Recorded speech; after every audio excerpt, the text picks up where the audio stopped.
Okay, Vortex.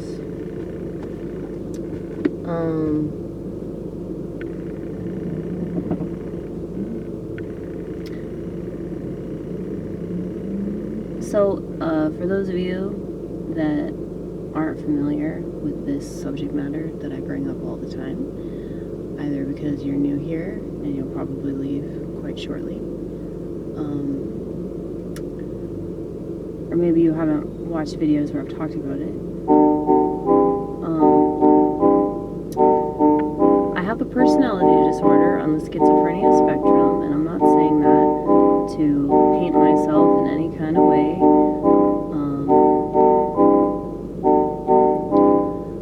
The reason why I don't have extremely psychotic symptoms is because I'm basically on the inside of what these clinicians consider an illness. I don't think it's an illness. I think it's just a very different perspective that a lot of people don't understand. And anytime that you have a different perspective that people don't understand, they tend to think it's bad.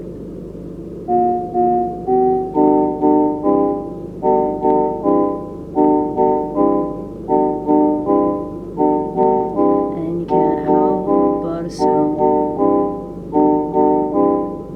that whatever thing you can't put your finger on must be out to get you. But I thought that we did that. I thought we were the only ones that were paranoid.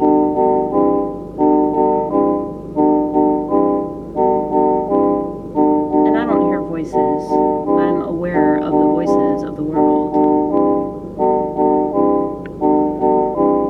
Oh, you think you don't have voices? Everybody hears voices. They just don't know that's what they are. And they can become convinced that those voices come from them.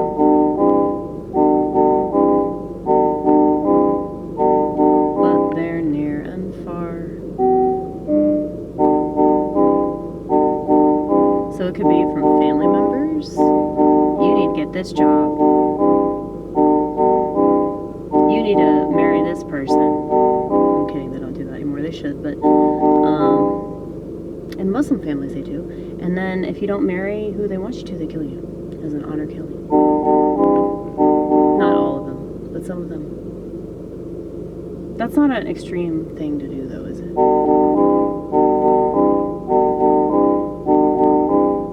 Anyway. Everybody hears voices. And they greatly influence their choices. So if we were to say pro multiple choice, I mean vigor. There are lots of choices we could make that are a lot better than the ones we chose to make for reasons unconscious. And if somebody like me tries to bring it to your attention, you can't help but disagree and say that we don't know what we're talking about because we don't follow your social codes. At the same time, I empathize, and I know that that shit means a lot to you. Being accepted, being liked, being understood, fitting in with a suicidal society, that's what you want so badly. You want that more than anything, and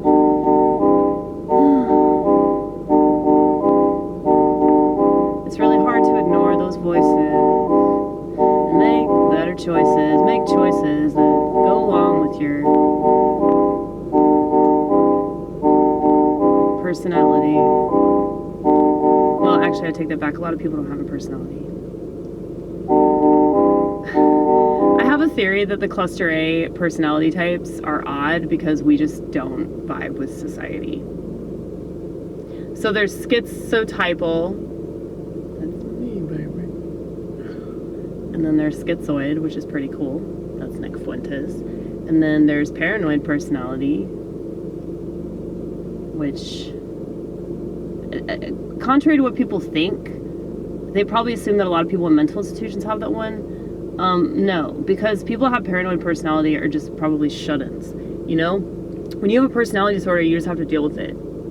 You can't do this like bipolar bullshit. I'm a victim all the time, but you're not. You're a victim, like, it's cyclical. So, well, I think that if you choose to look at it from the perspective of I'm a victim because something is hard, then yeah, that's all you're gonna be, you know?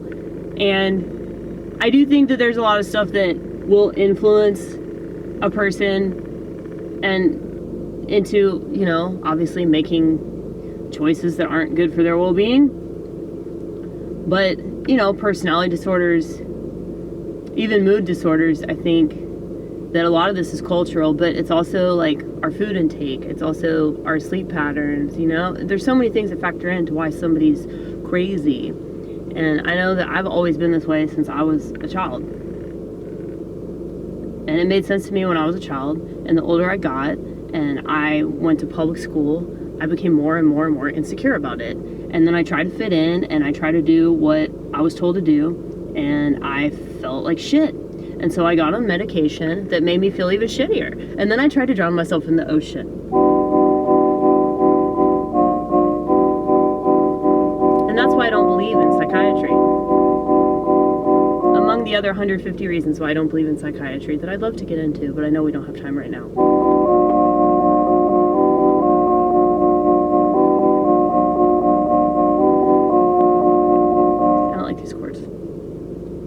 But I lost the original ones, so I guess we're gonna play other ones.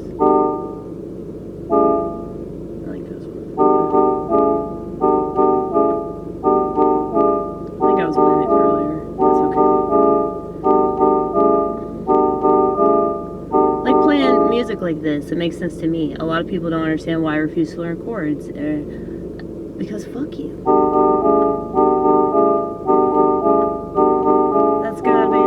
Reason behind everything that I'm doing or not doing. That's gotta be the underlying reason. I say fuck you, fuck you, fuck you on principle.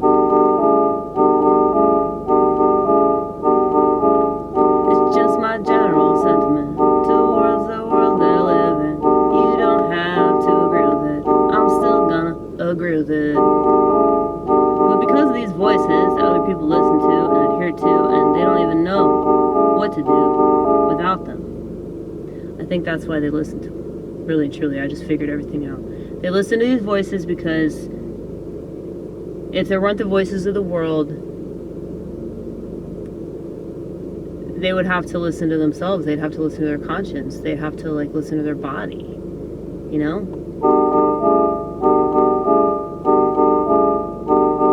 And ain't nobody paying attention to how their bodies work. Ain't nobody paying attention how their brain cells don't work. You're too busy staring at your portable TV that validates you, strokes your ego all day long. Even if you're wrong, especially when you're wrong. But then again, who am I to say who's wrong? Well, I'd like to think that I have righteous judgment because I have the mind of Christ, and I have the mind of Christ because I think way more than twice about my actions and the words that I say to people, and I feel bad if I make people feel bad. You know, that's never my intention. And sometimes, though, people like to play the victim and make it all about them, especially when those voices of the world are encouraging them to do this and nothing else. So I feel sorry for them. You have my pity, society, 'cause you don't know any better. You don't think that living in virtue is the way to be, but you'd be so much happier. Well, let's not say happier, but more content. You wouldn't have to just, you know, distract yourself nonstop. Let's just say that.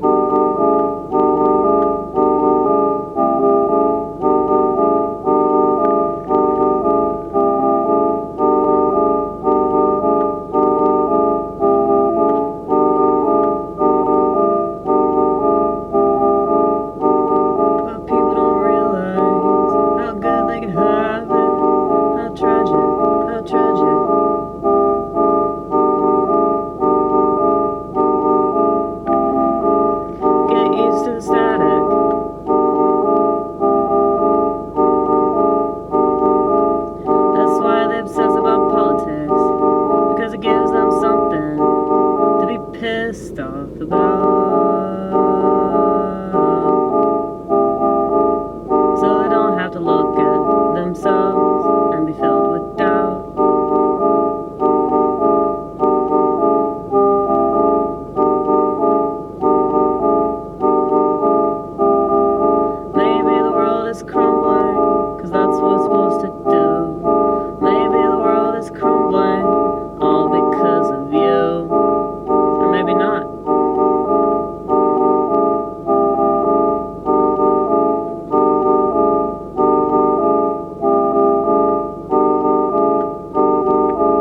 consult them about it, you know? That's it. Ooh, what was that?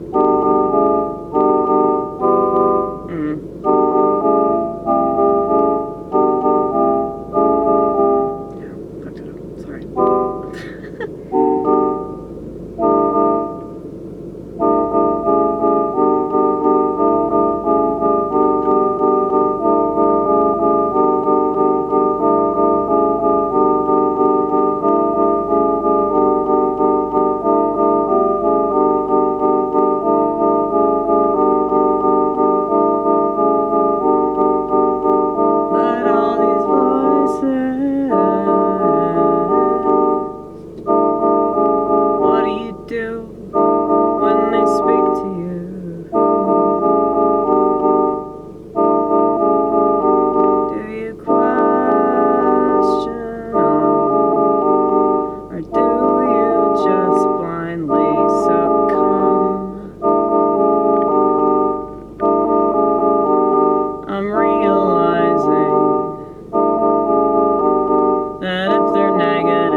Not from anything good.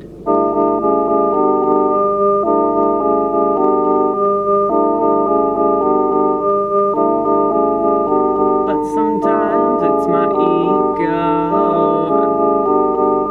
Sometimes it's this idea of myself that I can't seem to let go.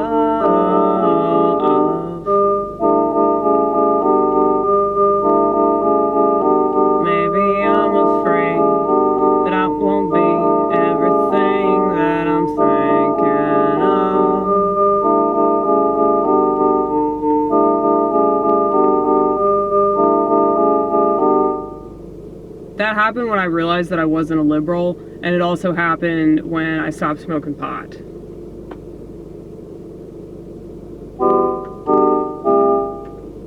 But I don't think I've ever been a liberal, and because of the schizophrenia, I have like additional endocannabinoids in my brain, which is why I have the experience with marijuana that I do.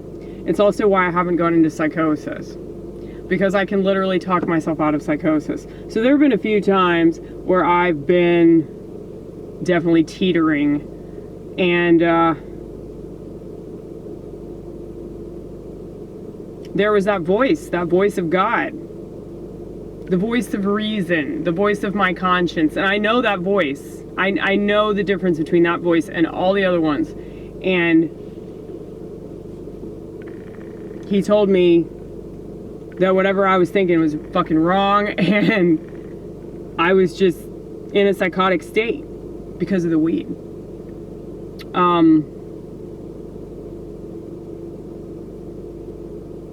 Not to say that I haven't like gone in and out of what seems to be like emotional psychosis, like I'm just crying like nonstop and I can't talk myself down from that.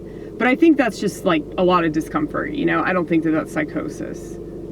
Because it's not like I'm so far removed from reality that I'm gonna hurt myself or anything like that. It's just that I'm in a lot of emotional pain. And I think for a lot of people, they don't understand that. Like, just because you're in a lot of emotional pain, that doesn't mean that something has to be wrong, you know? It is what it is. But I also think that that's why, you know, relationships don't really have the oomph that they used to. And I'm seeing this with other people. I'm not just seeing it with me, but I mean, I've never been much of an oomph there. But like I see it with other people, how they're just over it, you know? They're over it. That's why they stare at their phone all the time. They have a relationship with their phone. They don't have a relationship with their family. They don't have a relationship with their friends, you know? I can have amazing conversations with people still. That's something that I really enjoy, and I'm grateful that I can partake in that. But at the same time, like, I really don't enjoy the social aspect of anything. I have to force myself to do it. And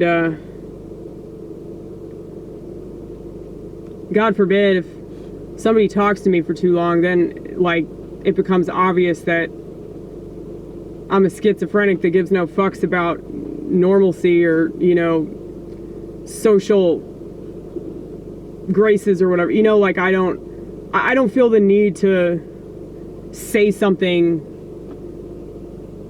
to keep a conversation going. Like, the conversation's over, you know? And if we're just like repeating ourselves, like, I fucking hate that. I hate how that, like, people are just so desperate to talk. Like they're just like, I'm just gonna repeat myself over and over and over again. I guess I do that here, don't I? Maybe I should just stop doing this. I should just stop making content. I just need to stop doing this art because it's just a waste, you know? You know what I'm saying, though. You know what I'm saying. I do feel like I have a lot of important shit to say, but like, I guess this is really repetitive because like, I don't know like what's really important. Because when I shoot the videos, sometimes I'll hear myself say something and be like, wow, that's really profound. But other times I don't catch it. And so it's good that I do it the way that I do it, and I watch it later and I critique it, because then something will really stick out to me later on.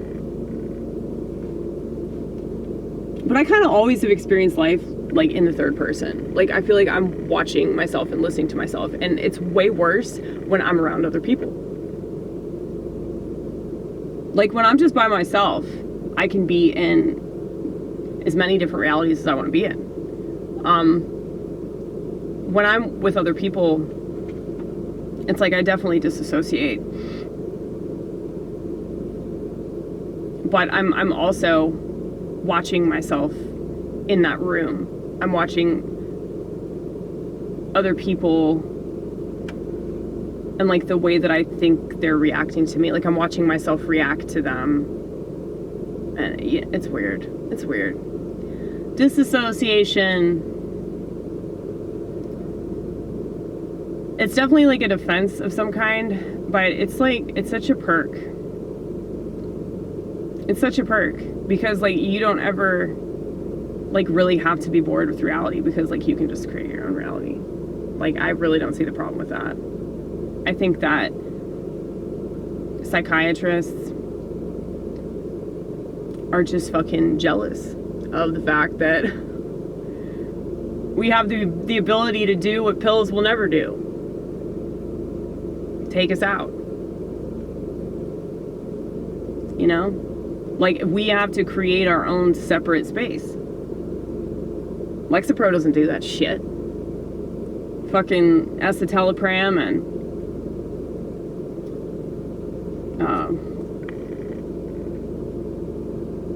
lorazepam, all that shit, like, it doesn't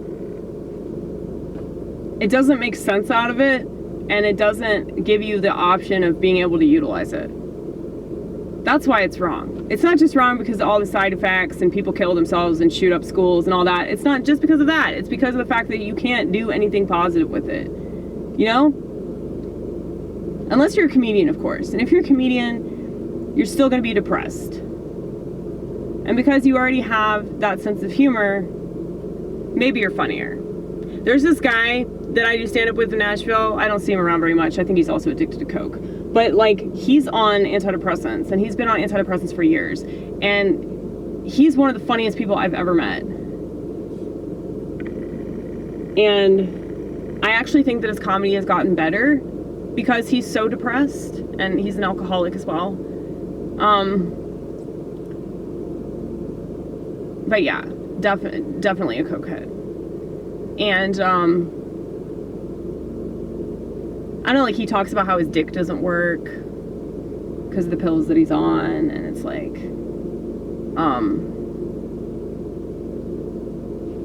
yeah, it's just really depressing that people voluntarily do this to themselves all because they're not comfortable. I mean, that's how they get you. They convince you that you're so uncomfortable you need this shitty product. And then if it doesn't work, or if it doesn't work the way that they said that it would, or it only works for a very short period of time. You convince yourself that your body is wrong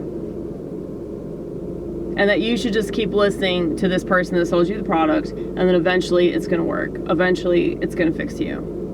Okay? I'm really grateful that I don't have that part of my brain.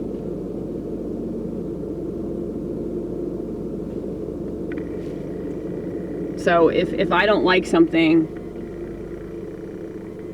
I'm not gonna gaslight myself into believing that it's a positive thing for me. Unless I actually like trust the person, or I trust whatever I'm doing. And I guess I just never trusted psychiatry. I tried though, in the beginning, but anyway. Voices.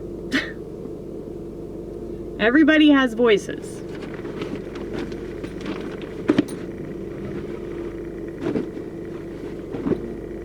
But they don't know what they are.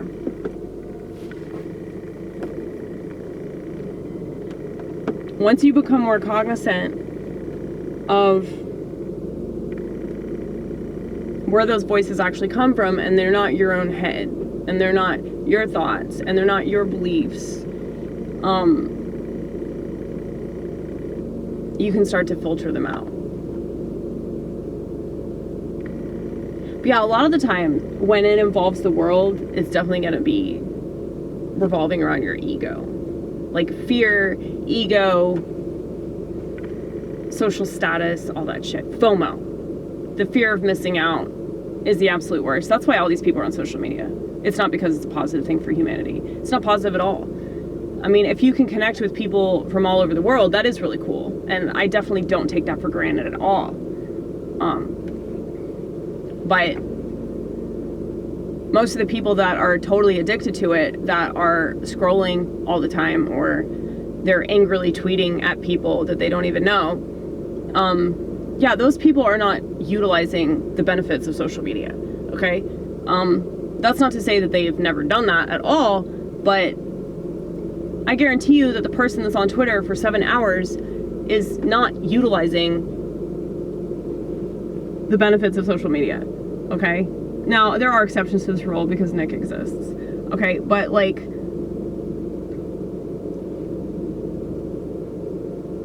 he's also a Zoomer, so I'll make an exception for him because of his political involvement, but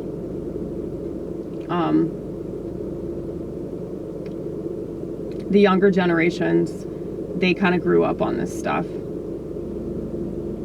I always hated it. Like when Facebook was a new thing, I really hated it. It was not a fun experience for me. And yet I found myself doing the same thing that I see all these women doing now. You know, just being totally immersed in it and not even knowing why. You know, but because I'm a very introspective, analytical person, you know, I acknowledge the fact that it was not a good thing. And then when I dropped out of college to be a full-time alcoholic, I was like, I don't need to do this anymore. And I mean, I didn't even need to do it then, but I did it because, you know, it was what everybody was doing. And yeah, every single time that I've ever done what other people do, I hate myself. And I'm closer to suicide. But most people don't look at things like that. Most people look at it the complete opposite. Like if they're not on Facebook, if they don't have a smartphone, like that's social suicide, because it's like they think that all that shit matters. Like their existence revolves around that status and relevance and whatever's trending, you know? But it's kind of stupid though, because nobody's actually popular. Nobody's actually popular when everybody has a phone in their hand that allows them to live in a completely different world. Like there's no such thing as popularity. There's no such thing as anything. So Yeah, same with identity. Like, I really believe that the whole reason why all this crap with identity politics or whatever the fuck, the reason why it seems so prevalent is because of that fucking phone. So that's why it's called an iPhone, okay? So if you start identifying with the phone, and you're always with the phone, and the phone's your best friend, the phone's your lover, the phone's your mom, your dad, your sister, your brother, everything, every motherfucking thing. That phone can allow you to pay bills. That phone can allow you to feel superior to millions of people all at once, okay? That phone can allow you to watch endless amounts of television or endless amounts of pornography. Or bet on a sports team that's fucking fake and lose all your money, okay? It's amazing, all the ways that you can self-destruct just by doing this, okay? But everybody has it. Well, not everybody, because that's the whole flip phone, because I'm pretty cool. But most people have one, okay? And their life revolves around it. Their identity revolves around it. So all this other shit, like, doesn't matter. You know? Like, being an American doesn't matter. Being male or female doesn't matter. Being gay or straight or polyamorous, whatever the fuck. It doesn't fucking matter. Because your smartphone is the single most important thing in your life. And of all this other stuff that you think matters is because the phone has exemplified it. So what's interesting is that it's doing the same thing to everybody's brain. But everybody's too fucking pig-headed to see that. So that's why you need me. We call ourselves psych special ops. Because you're gonna need people that understand psychology as well as spirituality. Because these things can work in conjunction with each other. They don't have to be opposed to each other. But a lot of people in either the spiritual or secular world, they can't hold two things at the same time, you know? But we can, because we're psych special ops.